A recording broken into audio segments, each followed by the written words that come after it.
Hello, and you are listening to EcoJustice Radio. We present environmental and climate stories from a social justice frame, featuring voices not necessarily heard on mainstream media.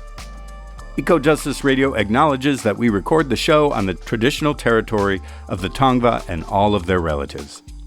Welcome, I am Jack Eit. Today we have a special episode, Talking Trash, the Truth About Zero Waste. We welcome guest host Auri Jackson, writer-director who infused humor into her stories about climate, plastic pollution, and the environment. Imagine that. In her 7 years creating content for BuzzFeed, she will be interviewing our own EcoJustice Radio co-host Jessica Aldridge, who is a 16-year recycling and resource management expert in her day job as Sustainability and Zero Waste Programs Director for Athens Services.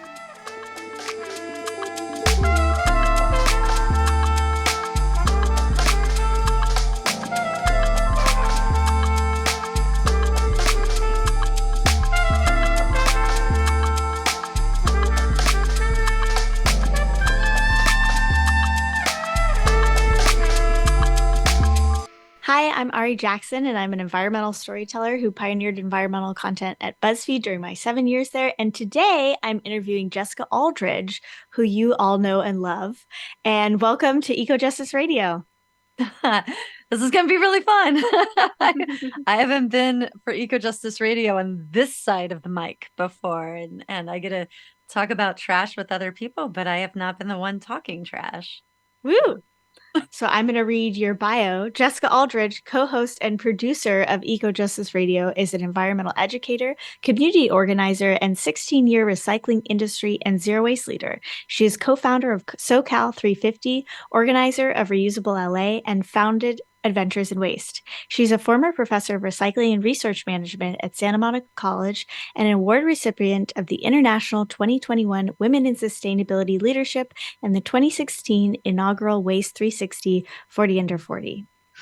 And I do want to be transparent with everyone. I am the Director of Sustainability and Zero Waste Programs for the largest recycling and organics and waste hauling company in Los Angeles County, and that's Athens Services. Awesome. So shall we get into it? I'm very excited. I've learned so much from you over the years about waste, and I love hearing you talk about waste. And I'm just excited to chat with you today. So our first question is, for people who know nothing about waste, can you give us a little primer about how we generally process our waste in this country? Yeah, well, that is a very convoluted answer. I mean, it differs throughout the country. It differs in every single city. If you're in California, if you're in Texas, wherever you are, each city has its own way that it's going to manage the waste that's coming from their businesses and their residents. It could be that they have 3 containers for recycling trash what's going to landfill, right? And organics, which could be just green waste, or it could be a mix of green waste plus food waste. They may have a different container for food waste. It could be that they have 2 streams where they have one for landfill and recycling mixed together and one for organics. It just kind of depends on what the city's setup is. But and then they could also be in a situation where trash is picked up from their home, but in order to process the recycling, they have to go drop it off somewhere. And that happens a lot throughout the United States because the recycling infrastructure for collection might not be available in some of the smaller cities. When that material is collected to be processed, so it's either the trash is going to go to landfill. If it's collected for recycling, it's going to go to eventually go to a materials recovery facility. It might go to a transfer station, but it's going to go to a materials recovery facility, which is what in layman's term, we call a recycling facility, but it's not really where the material is being recycled. It is where it's being separated into its respective categories so that it can be baled, sent out to market, be sold, that sort of thing.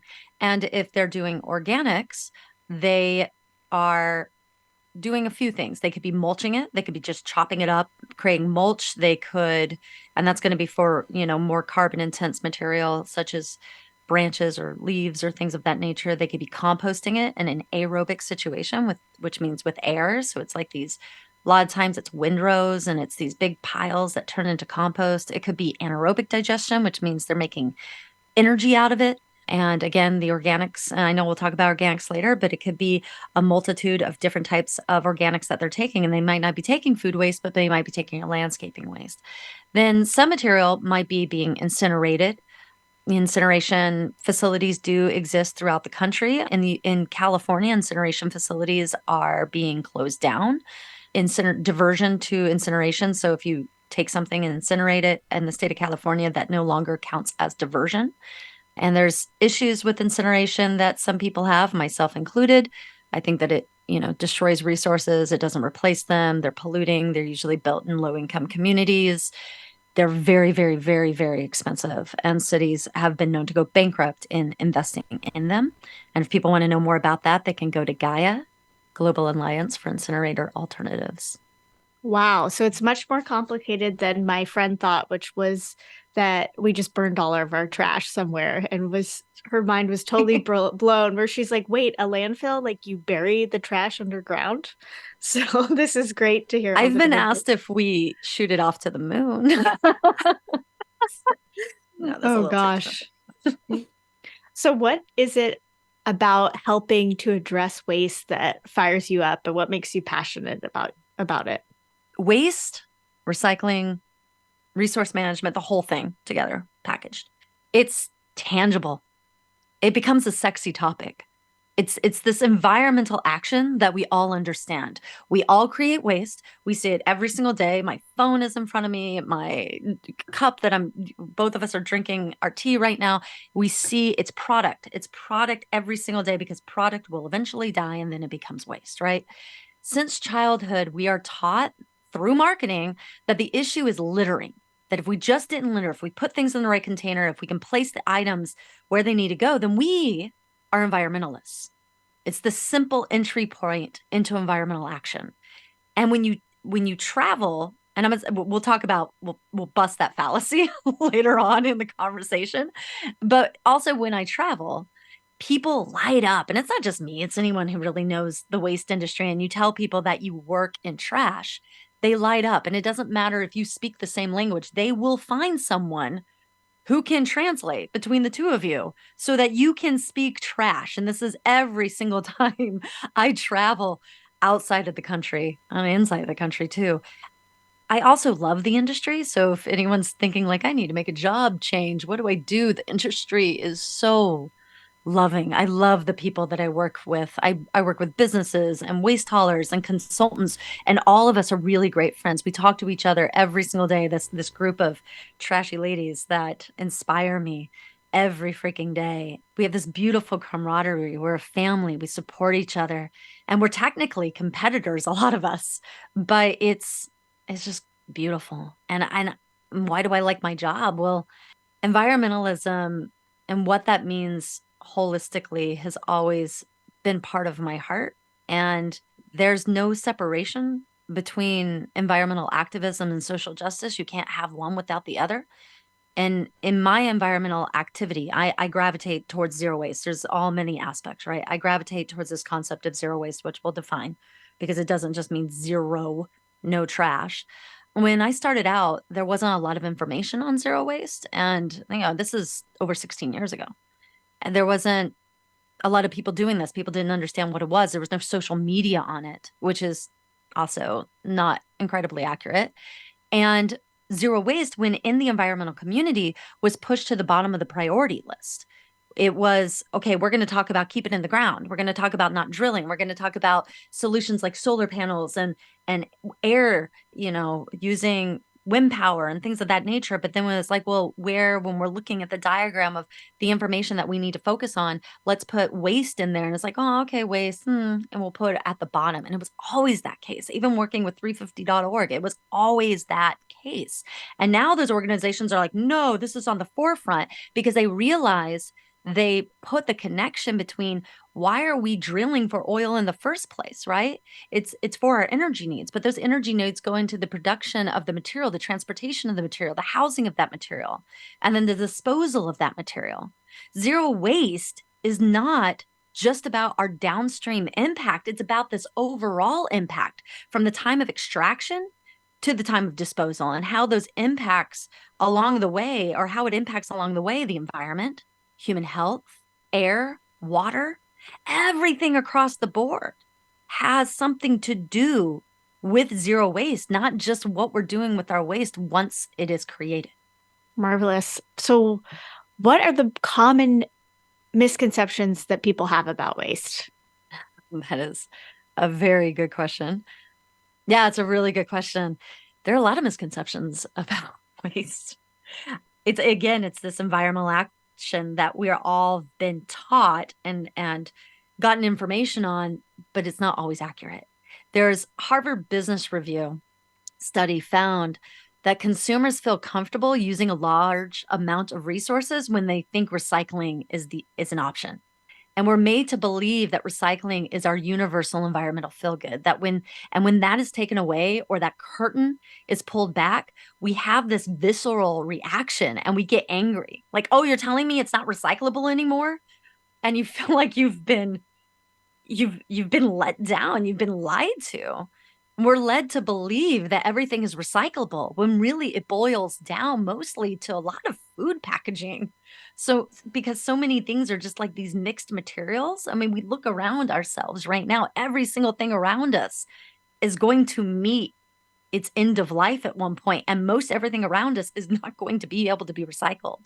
This concept that we throw trash away to this magical world of away. Where's away? Where is it going? Is it going to frontline communities, to their backyards, to developing countries? And then another misconception is we believe that solutions like reuse are always universal and affordable and accessible, and they're not. And I know we'll talk about that. The definition of recyclable doesn't mean that it's always going to get recycled. And if something is compostable, doesn't mean that it's actually compostable, that's going to be composted in most markets or most environments. So the wording that we're offered doesn't actually match up to what the processing might be on the back end. Same thing, and I think a lot of people know this by now, that the recycling sign that is on a product doesn't actually mean that that product is recyclable. And I don't want to create apathy.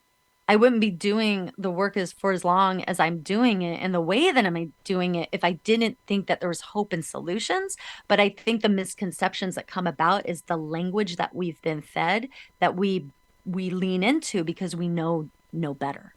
Totally. Yeah, it's hard to combat those. How do you think we can combat those misconceptions? I think we have to stay informed.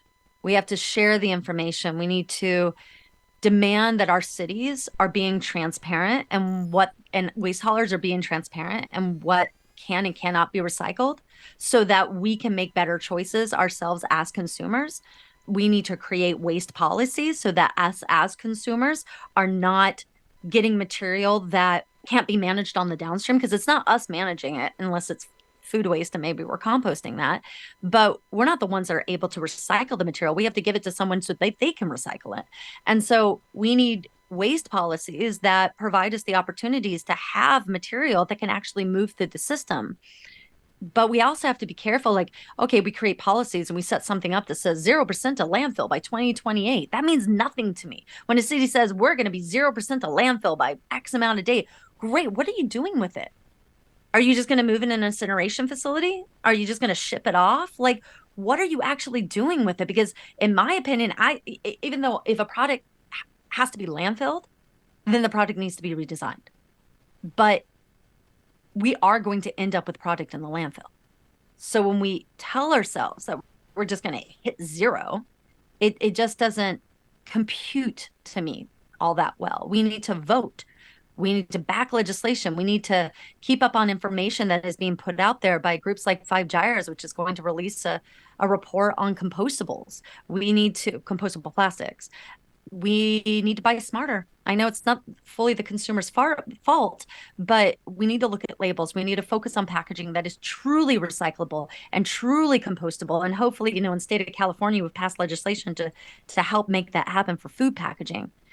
If you have the privilege, buy less packaging, use reusables, stay informed, contact your local waste hauler in your city, look up what you can actually put into the system that will be managed appropriately, and give yourself a break. I love that. Yeah, so important to not beat yourself up and just try your best. There's no form of perfection in this. Totally.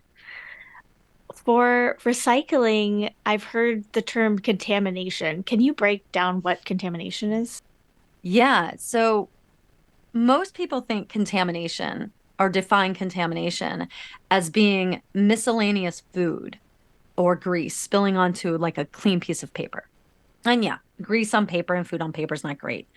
Can it be managed to an extent? Yes, grease, much worse, but yeah, it can be managed to an extent.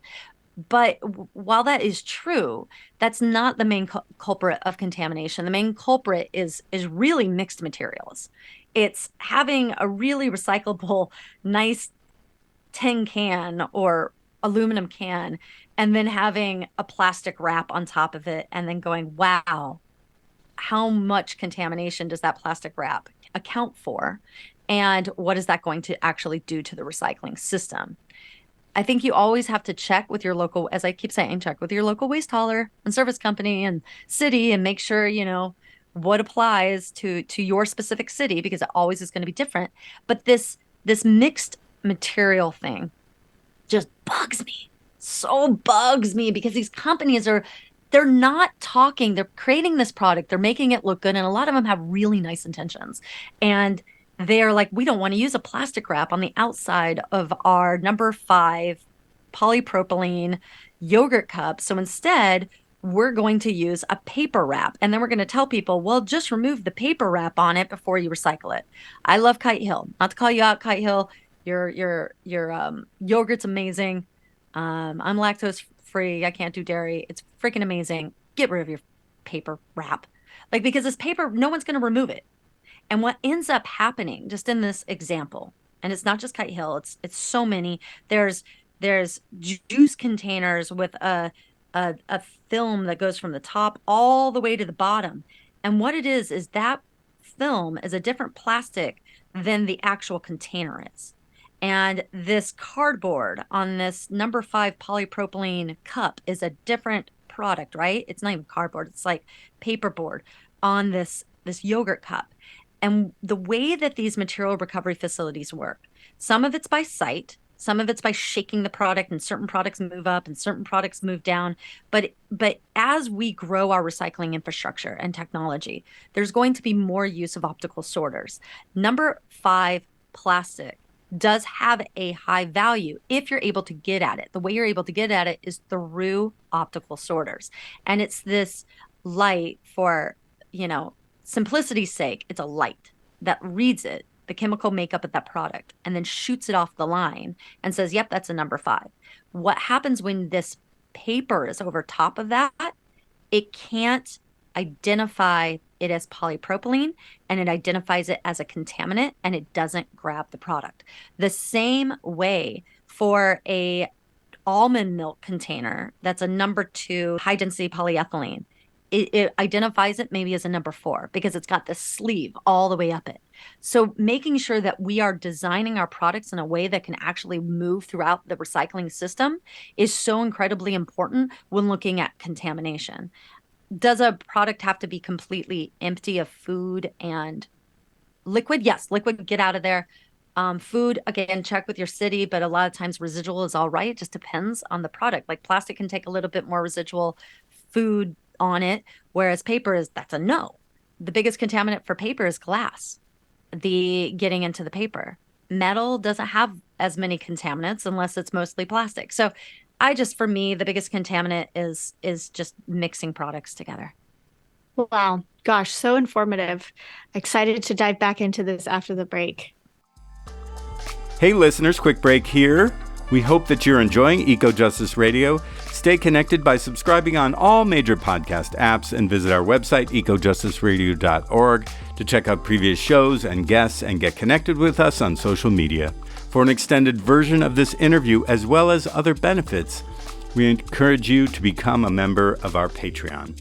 Today, you're listening to Talking Trash, the truth about zero waste, with guest host Auri Jackson, a writer-director formerly with BuzzFeed, interviewing our very own EcoJustice Radio co-host Jessica Aldridge, who is a recycling and resource management expert in her day job as sustainability and zero waste programs director for Athens Services. All right, here we are again. So we were talking about contamination.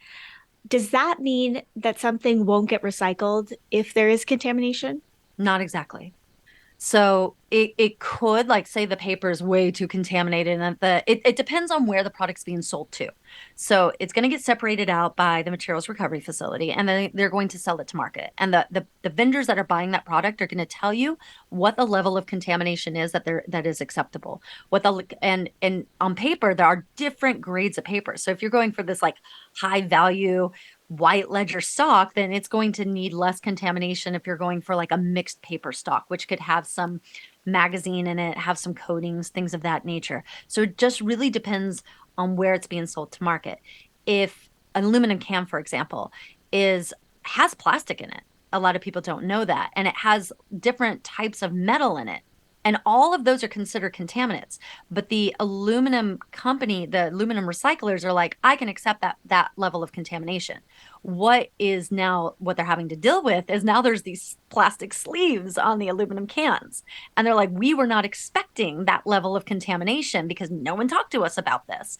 And so now it's going to take them that much more energy to break that can down, and it's going to cost them that much more.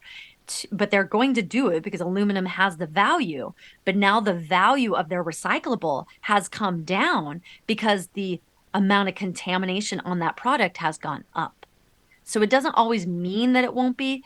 They're going to go after the containers when they want them. They're going to visually look for them, but it's going to cost more when, going through the materials at the recycling facility. If they don't get pulled off the way they're supposed to get pulled off, it's going to cost more time, money, and effort to be able to do that. If things are way too contaminated, like if you're at a recycling facility and they dump the load and they see that there's a bunch of electronic waste or food waste in the recycling, they may claw that, pick it up with a big old claw, put that out of the pile and dump it. Well, the e-waste would be taken care of as hazardous waste, but the electronic waste would. But they may just claw a big old section of what looks extremely contaminated and put that in the landfill pile. So yeah, it just depends. Don't contaminate your containers if you can manage it. That's so crazy too, that marketers and companies are making decisions, but then there's no communication with haulers. And if like that'd be great if people just communicated, but yeah, that's so tricky. And they come sometimes, but they also use third-party consultants, and then the third-party consultant just convinces them, like, no, we found this place in Washington. They totally take film plastic on the paper. It's perfectly fine. They're like, okay, great. But then like the rest of the country doesn't. And so there's a lot of misconceptions out there. And then they end up at the recycling facility taking a MRF tour. And then it's like, oh, I didn't know that we couldn't do that. Wow. More communication seems like the answer, or laws that companies have to get their designs approved for their packaging or something like nice. that. Like a packaging review. Wow. So it's kind of happening in California, but yeah. That is cool. I'm glad we're passing legislation like that. What are the most common recyclable items and some shocking things that we put in the recycling bin that may not actually get recycled? The one I like, well, this one will get recycled, and I mentioned that. But I think one that's shocking is people don't realize that you can't drink directly out of aluminum. So there is a plastic liner in the aluminum can. So if you're trying to avoid drinking out of plastic and you're drinking out of a can instead, you're still drinking out of plastic. So just putting that out there for people. And I think that's a shocking one for people as well. Mind blown. Yeah. And way back when, I don't know if they still do it, but they were using tar sands oil for the plastic liner in the can. So, oh my God. Oh gosh. And in this question, you said what won't be recycled. I would also put what won't be composted either. So if you're using like a high heat compost facility, for composting, like food stickers. I think a lot of people think food stickers are degradable, that they actually will compost, and they won't. They're plastic. Clothing, for both recycling and for composting, unless there's a place that is specifically taking your clothes, your textiles, and they're going to be separating that out by the type of material that textile is, this clothes are. But clothing, you can't compost that stuff. And it's most of it's made out of plastic. There's so much plastic in our clothing. And then you can't be recycling this stuff. It can't go into, if it were to be recycled, it cannot go into your curbside collection. It is going to be a contaminant. And I don't know, maybe there's cities out there that say put it in there. If they do that, they're probably burning it. I just can't imagine that someone's saying that. Compressed gas and air cylinders, that's huge. Don't put that into your recycling. Even though they're metal, they're so incredibly unsafe. They propel, they're compressed. They can fly across the MRF and become or the materials recovery facility and become a projectile. Don't put those in there. The foil on yogurt cups? That's not foil. That's not aluminum foil. Don't put that with your aluminum foil. Throw that away. It is coated with plastic. It's a bunch of chemicals. I have a video on my Adventures in Waste Instagram page of me lighting that thing on fire and you seeing like the smoke coming off of it. It is not foil. I've lately had people say I want to put painted or treated wood with hardware in my organics container. There are some places that say do that. For the most part, please don't do that. That's not great for our soils. You don't want that in our soils. I think we're going to talk about compostable plastic later on. Most places don't want your compostable plastic. And that's only for food containers. Anything else that's compostable plastic, that's not a food container and tells you it's compostable, they're not certified compostable because there is no certification company for compostable plastic that is not for foodware. Rubber is not compostable or recyclable. Gum, tea bags. Most gum has plastic in it. Most tea bags have plastic in them because it's in the liner or the glue or the container itself. Hair, people don't think of.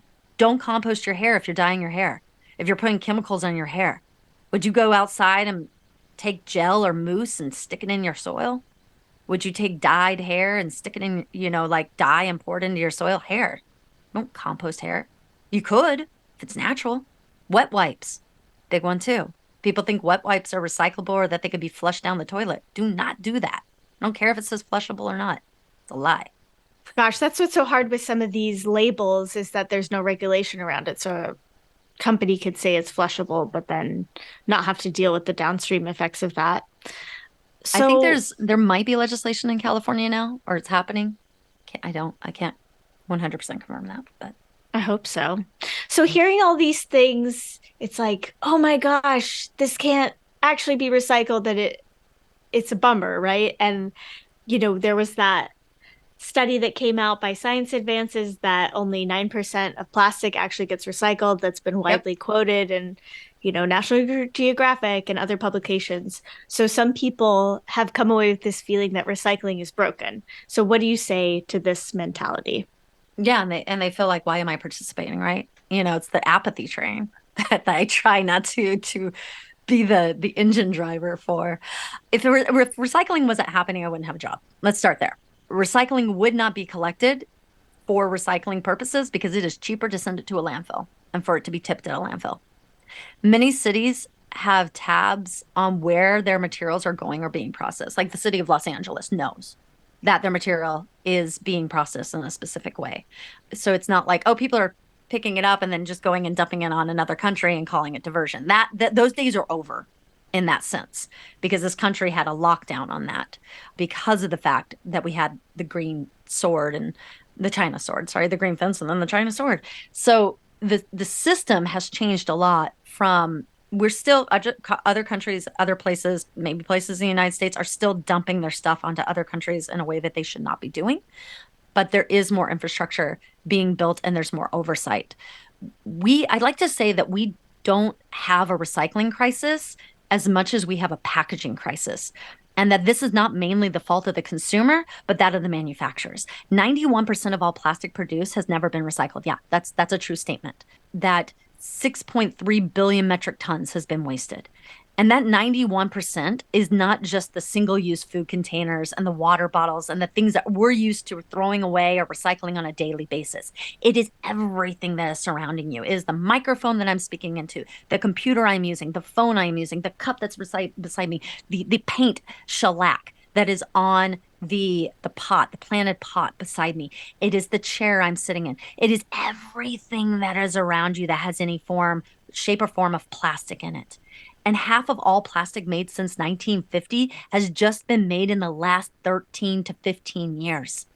And in 2015, all packaging itself totaled 141 million tons. But by 2050, we're looking at 12 billion metric tons. And it's crazy because we're creating more and more and more and more plastic. The Ellen MacArthur Foundation said that by 2050 we're going to have more plastic in the ocean by weight than we're going to have for fish. So globally, yeah, most plastics are not recycled, and if so, they're actually downcycled, and they're used only maybe once more, twice more. So yeah, it's being recycled, it's being downcycled. And what I tell people, recycling is only one small equation or part of the equation, right? It's one small solution and as part of this larger equation of how we deal with the whole concept of zero waste, how we deal with the whole concept of the management of our waste on the downstream and even on the upstream. It is part of the solution. So please keep doing it. Keep closing that loop. It does help. It is reducing the use of fossil fuels and energy, even though to recycle it does use energy and does use fossil fuels. It is not the end-all be-all solution, but it does use less resources. Awesome. That's good to hear. So what are the top things we can do as individuals to make sure that things actually get recycled more and increase those recycling rates? Fight back. Push back on manufacturers. Be aware of the product that you're buying, what it's made from.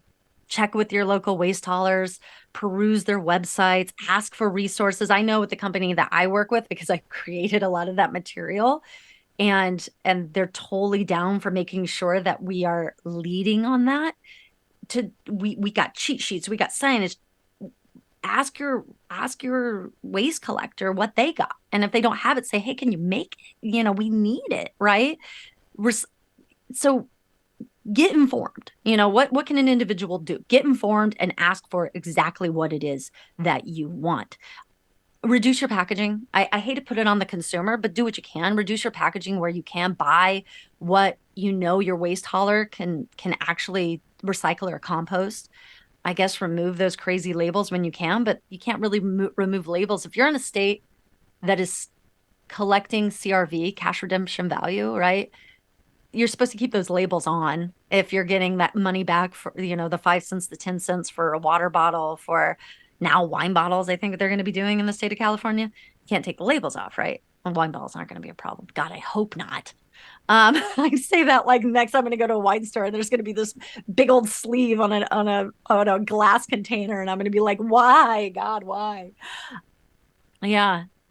Would you say a general rule would be to keep food and liquid out of your recycling? Like if you have a peanut butter jar, to wipe it out, or?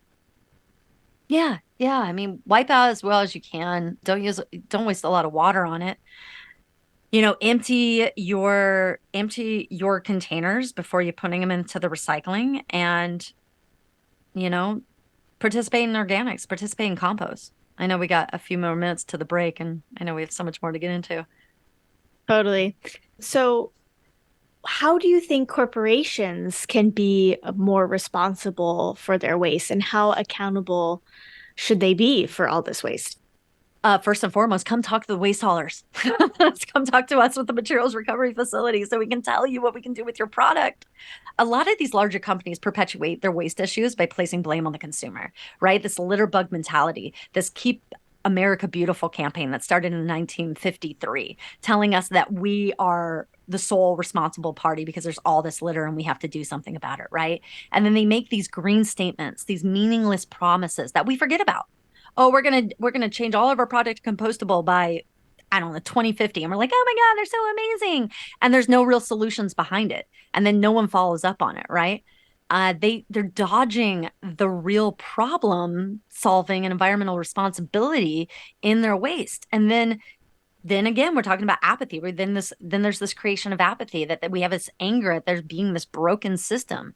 And then I feel like they got us right where they want us. It's like, well, we tried and it's broken. See how bad it is? We were right there with you and none of us can do anything about it. Yeah, you can. So can throwing something away ever be more sustainable than recycling it? Oh God. I want to be crucified for this one. Yes, actually, unfortunately, if we have to throw something away, then obviously it needs to be redesigned and it needs to be able to work within the system that we have. So that is recyclable, reusable, durable, compostable, whatever it is. But when we are like, but I just want to recycle it. If I could just ship it across the country from California to New York and someone tells me they're going to recycle it, then I'm going to feel good about that. Well, we have to weigh the carbon emissions of transporting recyclables versus throwing it away. Look at where and how it's going to be transported. So these mailback programs, very little use, but it increases the impact, the environmental impact along the way. I mean, you're transporting this, right? You're increasing trucking, packaging, waste, air pollutions, impacts to the environment and human health. It's easy out for businesses for a way to say, we love being quote unquote green and environmentalists. We'll take your product back, or we're a company that will just collect all your stuff and then go ship it across the country to various places to be turned into what? Is it being recycled? Is it being downcycled? Is it being stored? Beyond Plastic did the math and they released a report that said the long haul impacts outweigh the small benefit from recycling something via a mailback program. And just to reiterate, we're not considering the real cost of shipping, further transport to a recycling facility, the cardboard overload, the impacts of trying to recycle that product, because there is impact from recycling as well. So we're doubling the impact, the increase in carbon emissions and greenhouse gas emissions, the increase in packaging waste, and really most importantly, the impacts to human health and social justice issues. This is so illuminating because, you just put something in the recycling bin and you're like, oh, it's going to get recycled. But there's so many factors like, is there a place that actually recycles it? Is it worth it monetarily for them to recycle it? Because that's what's driving all this. So thank you, and excited to ask you more when we get back from the break. Looking forward to it. Hey listeners, quick break here. We hope that you're enjoying EcoJustice Radio. Stay connected by subscribing on all major podcast apps and visit our website, ecojusticeradio.org, to check out previous shows and guests and get connected with us on social media. For an extended version of this interview, as well as other benefits, we encourage you to become a member of our Patreon. Today, you're listening to Talking Trash, the truth about zero waste, with guest host Auri Jackson, a writer-director formerly with BuzzFeed, interviewing our very own EcoJustice Radio co-host Jessica Aldridge, who is a recycling and resource management expert in her day job as Sustainability and Zero Waste Programs Director for Athens Services. Okay, welcome back. So, Jessica, how would you define zero waste? We've been talking about that concept a lot so far. Yeah, so zero waste is, the name itself is quite confusing. It's convoluted. The movement for zero waste, I think, is what a lot of people know and understand, but that movement doesn't really reflect the true definition of it. I think that the movement's very white saturated and assumingly led by white people, in essence, which makes it very off-putting for environmental and social justice movements. Zero waste is ancestral in its nature, is practiced by our ancestors. Communities practice zero waste tactics out of necessity. The concept of the words zero waste together actually came out in the 80s and in the 90s. And, organizations came together and say, consultants came together and were like, we need to put some regulation around this. Zero waste itself does not mean solely to ensure that the waste you create doesn't go to a landfill or into the environment. That's just one part of a very complex system that goes way beyond waste. So the Zero Waste International Alliance, which is the first international peer-reviewed definition, came out in 2004. And it defines it as zero waste as the conservation of all resources by the means of responsible production, consumption, reuse, and recovery of those products, the packaging and the materials, without burning them. So no Sweden, you're not zero waste. And with no discharges to the land, water, or air that threaten environment or human health. So if a product does not fall along that, it's threatening the environment or human health, along its whole life cycle chain, it's not zero waste. And zero waste is not an influencer-owned movement. Love that. I mean, working at BuzzFeed, I definitely made a lot of videos about zero waste profiling, zero waste advocates at sort of the front of this more social media movement. And I've had you in some videos at BuzzFeed about recycling, and also we redid the trash at BuzzFeed, the system there, and I made a video about it, and you were our zero waste expert in that. But so this jar of zero waste that we've seen where people are like, here's my mason jar, which I did when I tried to not make trash for 30 days for a BuzzFeed video. I kept a jar and did all that. That's been popularized, but is that realistic, No, never. And the people that say that they've got their little jar of waste, I have I got some bad news for them. For every ton of waste that you have downstream, you have 70 tons of waste upstream. That's not your jar of waste. You are responsible in your actions within this world for a heck of a lot more waste than you're able to fit into that jar. The other thing is, under the definition of zero waste, access, protection, recognition, equity do not fit into a jar. These jars do not account for the true resource value of a product, and they do not account for the impacts of what's actually going into that jar. So we need to connect the issues. We can't just look downstream and have the switch out mentality that I'm going to go get my reusable bag, my reusable fork, because it's resource intensive. The impacts of our behavior and the impacts of these manufacturers are not fitting into these jars. And it doesn't mean that we shouldn't do the switch out mentality, I guess. It doesn't mean that we shouldn't participate to reduce our waste, but the jar is not the litmus test. So a lot of us in the zero waste community are like, break your damn jar. Like, we don't follow that because it doesn't make any sense to us. Responsibility is not merely the individual choice, but we must also push for policy change and be transparent. Corporations must be transparent. Yes, but that's not all in this jar. I love that idea of looking at things holistically. And I did a video where, is it wrong to be zero waste? And we smash a mason jar. So you might enjoy that. But please check that out, everyone. And we got into this in the video too, but how does privilege factor into zero waste, and is it accessible for people? No, it's not. Not across the board. No, it's not. I like to call it as if you're gonna fight for zero waste, if you're gonna fight to recycle correctly and reduce your waste and compost and all that good stuff, then you must be a zero waste ally. We do not all have the same privileges. Reduce and reuse is not always available to everyone. So someone might say, oh, I could just have a water bottle, and that's everything. Everyone should have a water bottle, never use bottled water, but that's not accessible to everyone. We must understand and accept that our personal choices will not be the same as our neighbors. What you can buy, how much time you have to shop bulk or make your own food, what your job, family, even your emotional well-being responsibilities all differ. Your income, where you live, your air and water quality all differ. Your intent and how you approach this, what you can give, your priorities, they all differ. And we all must recognize that and accept that. In order to get to zero waste, we also must make space for everyone and fight for environmental rights. We must go after and end the environmental, systemic, and institutionalized racism and create equitable and accessible solutions. We need to look at the issues that other communities are having to deal with that keep them from participating in these concepts of zero waste. Why do they have to use a water bottle? Why is their water not clean, safe, reliable, affordable? Water is a non-negotiable. So why do people have to drink out of water? They can't, a water bottle. Flint, Michigan, Compton, Willowbrook, all these places that can't drink their own water because they have groundwater contamination or they have lead in their pipes.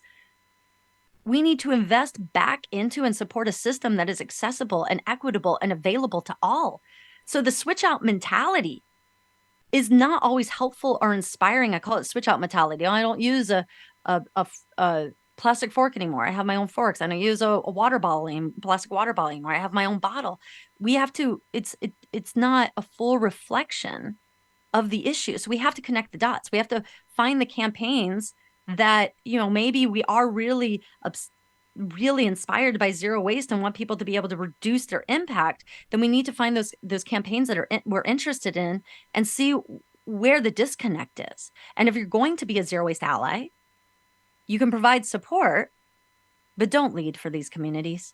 These communities have been battling against these forces of oppression. They know their community. They know their enemy better than you ever will. So offer your support. But I just say that, offer your support, but don't think that you're going to lead it. So important to look at it holistically and consider that human side of things and not get blinded by switch out mentality, as you say. So I'd like to get into composting. What is composting and why is it important? Well, composting, we're looking at taking all of that natural material and like your food scraps, your yard waste, your landscaping waste, and in some communities, your food soil paper, and taking the natural process of recycling organic matter and turning it into valuable nutrient-rich fertilizer that can enrich soil and plants. And why is this so important is because the largest source of material going into a landfill is the organics. It makes up 40%. And of that 40%, 14 to 20% of that is wasted food. 40% of the material food doesn't even get eaten that is produced in this country, in the United States. Composting in it itself is one of the biggest climate impacting actions that you as a person can do today versus saying, I'm going to go after the oil companies. And yes, please do that. Do what you need to do. Do what is good. The actions, the activities that speak to you. Organics, composting, you have control over that. That is yours. And if you have the land or the infrastructure, like you can put it maybe in your green container, whatever, that allows you to drop it off or allows it to be collected, you have a huge impact right in front of you to reduce greenhouse gas emissions. The third largest source of human-related methane emissions is coming from the landfills, from the decomposition of those organics. And composting in and of itself, once the compost, it makes plants more resilient. It's a natural pest management. You don't need as much fertilizer. We don't need reliance on foreign fertilizer sources. And a lot of people don't know that a lot of our fertilizer comes from Ukraine and Russia and what's happening over there. We have more abundant food yields, so we're able to fight food insecurity. It helps with water retention and runoff. It cleans the air because the compost is able to support carbon sequestration and pulling the carbon and holding it into the soil, the methane reduction emissions. And then it takes that recycling litter bug mentality that Keep America Beautiful keeps telling us that you're supposed to not litter. How about we take that? How about we switch the model on its head and say, let's get away from this stop being a litter bug, Keep America Beautiful thing concept and switch it over to organics, to the true solution. Like, you have power here to make a difference by just composting your organics. I'm sold. I'm excited and I love composting. It's great. So what about compostable or bioplastics? I see that on things that feel like plastic, but then it says compostable. Yeah, it's made out of plants. This is a huge topic. I'm not going to be able to answer all of this. And if people are listening and you want more information on this, we did do a show with Aaron Levine from World Centric. You can look up EcoJustice Radio compostables. It's going to come up. It is, I get this question every single day. Let's first define the different types of compostable packaging and then break those down. So there's fiberware compostables that have no bioplastics, no film plastic in them whatsoever. There are the fiberware that do have like a shiny sheen to them, and it's either going to be bioplastic or it's going to be plastic, petroplastic. And then there's the ones that are 100% fiber-based. So let's put the 100% fiber-based. Those are made out of agricultural byproduct. Then there's bioplastics, and that's made out of virgin material. It's made out of plants. And it could be any and every type of plant. It looks like plastic if it's a film or a coating or a filler, or if it's just a whole molded plastic looking thing, but it's made from plants, that's bioplastics. And it should be 100% plant, but it's not all the time. It might be like 90% bioplastic and 10% petroleum plastic, right? I do want to say that certifying companies for compostability is like, oh, it's certified compostable. They only certify foodware. They don't certify sunglasses and phone cases. Don't be composting that crap. And the certifying agencies are TÜV, CMA, and BPI currently. And they're certifying for backyard compostability and a high heat compost facility. However, these high heat compost facilities, and let's just talk about California alone, there are 30 in the state of California, and none of them want bioplastics. And there is a reason for that. They'll take the 100% fiberware with that no shiny liner, but some of them, not all of them, but they don't want the bioplastics. And that's due for many reasons. Look up that show. We can go into, you'll hear more of it. And this could differ throughout the country. But if the compost facility is providing their compost to organic farms, they have a CDFA, California Department of Food and Agriculture license, and then an OMRI, Organics Material Review Institute, to say that they can, and that's across the country, they can provide their compost to organic farms. You cannot take inorganic material into your compost facility, into your piles, if you have that OMRI certification. And bioplastics are considered inorganic. It's also very time-consuming, and expensive to have like a dedicated pile to just the bioplastics versus the ones that don't, where you wouldn't put the bioplastics. It's hard to tell bioplastic apart from plastic, from petroplastics, and they don't want to take the risk. It doesn't make a difference. Oh, well, that one's bamboo, and that one's sugarcane, and that one's agave. Plant doesn't matter. The length of time that it takes for these bioplastics to break down is a lot longer than what these facilities are processing at. And a lot of the times it's even longer than what they're actually certified for. And the word in the state of California, on a compostable product, you cannot use the word biodegradable. You can't say it's biodegradable, photodegradable, oxidegradable. And in the federal government, you cannot say it's beneficial to landfill. Any of those marketing terms on a piece of material that's certified compostable, I always see it as a big red flag, because they're not even supposed to be using that marketing material. Wow. So talking to you over the years, I've just learned that there's so many caveats for all of these things, and so many different ways that the processing of waste can go. And so in an ideal world where there were no limits or barriers, what would our systems of processing waste look like? We would push the solutions upstream first and foremost. We would create products that were reusable, durable, fixable. We would create a viable scenario where we have the opportunities to reduce and reuse as much as humanly possible within our system before it goes to a processing plant. And that's just not for just restaurants and their containers. We would massively reduce resource extraction and refinement and the environmental and social justice footprint of those impacts of those products. A product would be repairable, reusable, renewable, recyclable, compostable, fall within that somewhere, versus just trying to figure it out once it gets to the downstream, once we throw it away, right? Manufacturers that are building their product would work with the waste industry to make sure that we can actually do something with it. Yeah, ideally focus on upstream management before it gets to the processing stage. Well, I definitely want to live in the world you just described and have more upstream solutions. So what is your call to action for individuals who care about this and want to see these upstream solutions happen? Well, first I want to say you are not the reason or the fault for how we got here, but you are now inherently part of the solution, and you have to take action. And those action is not just personal choices. Some people would say that that's just a drop in the bucket, and they would partially be right.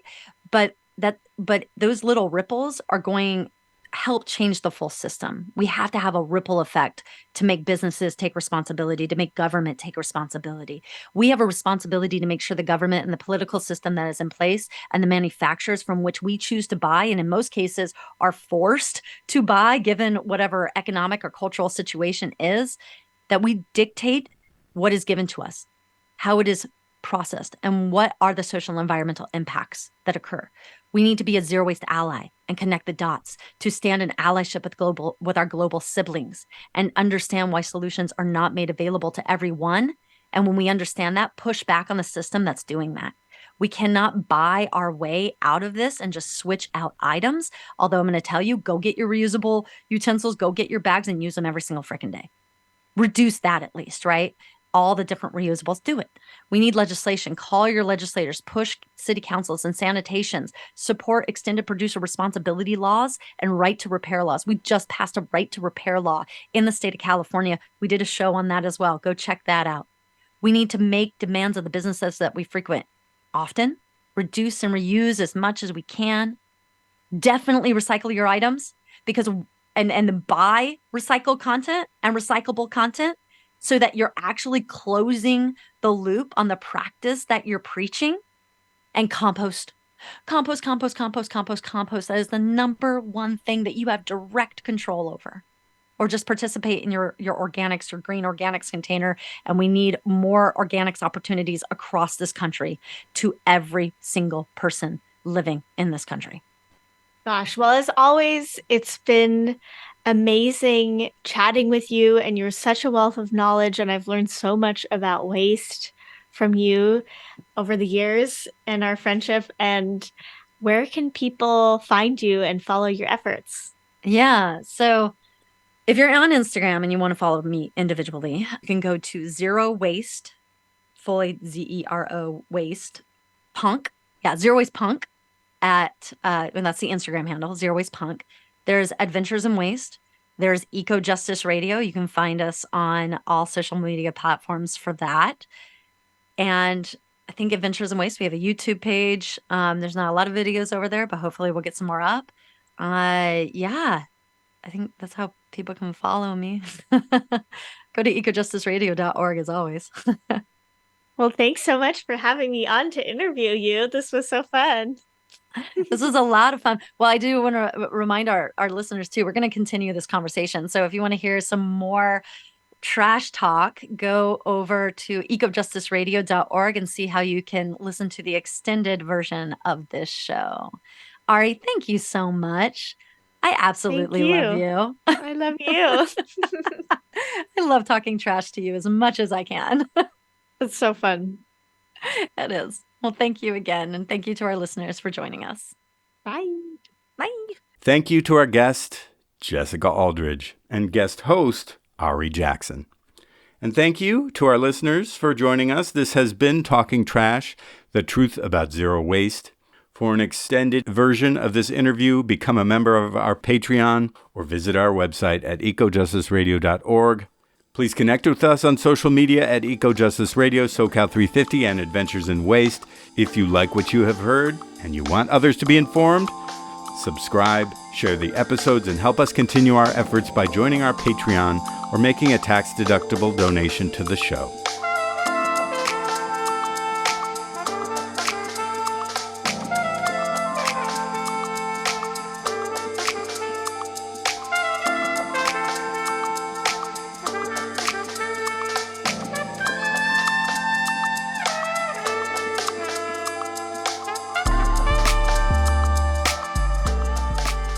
Project of SoCal 350 and Adventures in Waste. The show can be found on KPFK, KPFT, all major podcast apps, and at ecojusticeradio.org. Executive producer, myself, Jack Eit. Producer and co-host, Jessica Aldridge. Co-host, Carrie Kim. And engineer and original music by Blake Quake Beats. And until next time, remember, the power is yours.